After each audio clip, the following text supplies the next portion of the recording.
everyone, Kristina Werner here. Welcome to another mail art video for SimonsStamp.com. Today I'm going to be using this fun stencil called Line Dance, as well as some Jelly Roll pens to create a fun envelope design. I'm going to use a black envelope. These Jelly Roll pens look great on top of dark surfaces, so a black envelope is perfect. And in order to keep the stencil in place and kind of stabilize it while I'm tracing around the different edges of the stencil, I'm going to tape it down.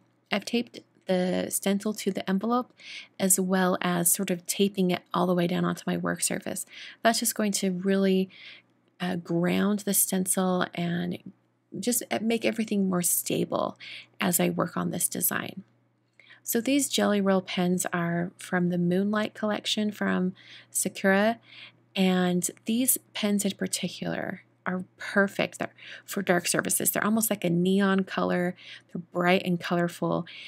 On top of black, it almost looks to me like the lines are glowing. I thought that looked really cool. It looks a little bit like those like signs, those light up glowing signs at stores and in Las Vegas or big cities. So I thought this kind of mod design from the Line Dance stencil would be perfect for this. So as I'm using each one of these colors, I'm tracing multiple sections of this design. I'm moving around and making sure that the same color isn't used in multiple sections. And this is going to make it so that things look a little more spread out. The colors are going all around this design. I'm also using my fingertips to hold down the stencil right around where I'm going to be drawing. This is because this stencil, because it has a lot of open areas in the middle, it can be a little bit skewed or pushed by the pen. And I found that I needed to kind of hold that stencil in place so that I wouldn't, veer off in the wrong direction and not have it be the actual stencil design. So I'm using my fingertips and pressing those down and just going around all the different sections, adding different neon colors of Jelly Roll pen. I saved this section in the kind of center left for a white gel pen. So I grabbed my number 5 white gel pen or Jelly Roll pen, and this is the very fine tip white pen. There are 3 different widths of this white Jelly Roll pen. There's a 5, an 8, and a 10. And number 5 is the one that matches the width of these other colored pens. So that's the one I've used. And that white section is actually going to be where I address my envelope. I'm going to lift the stencil now and very gently peel up this tape. I want to make sure it's not going to tear the surface of the envelope. So I'm very gentle and slow when I peel off the tape.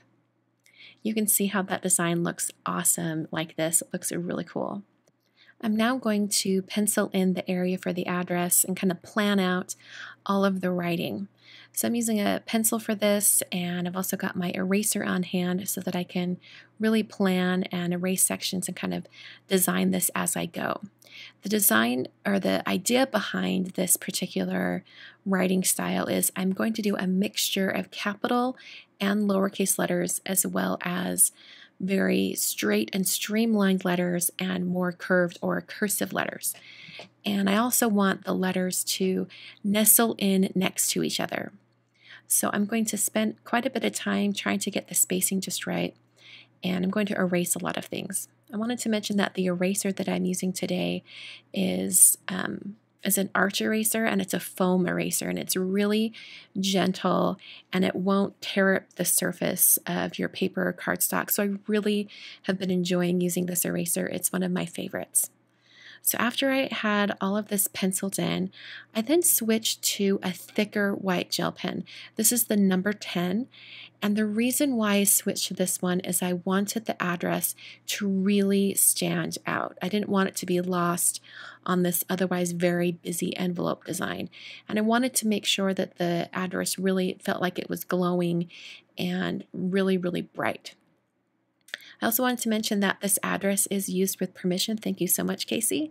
So no worries about this address being shown on the internet.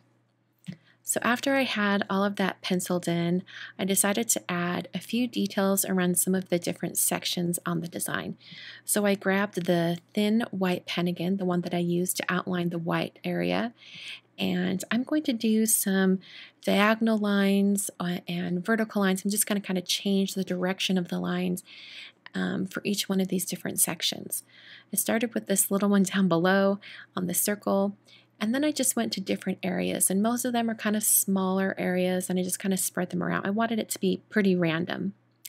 The last thing I needed to do as far as the front of the envelope goes is erase all the pencil lines from penciling in that address area. I waited plenty of time for that white gel pen to dry before I did that. I then put my return address on the flap on the back. And this is another example of how you can mix upper and lowercase letters as well as really streamlined letters and more cursive letters. So this is a nice mixture, and I think it makes it really, really fun and gives it a more whimsical look.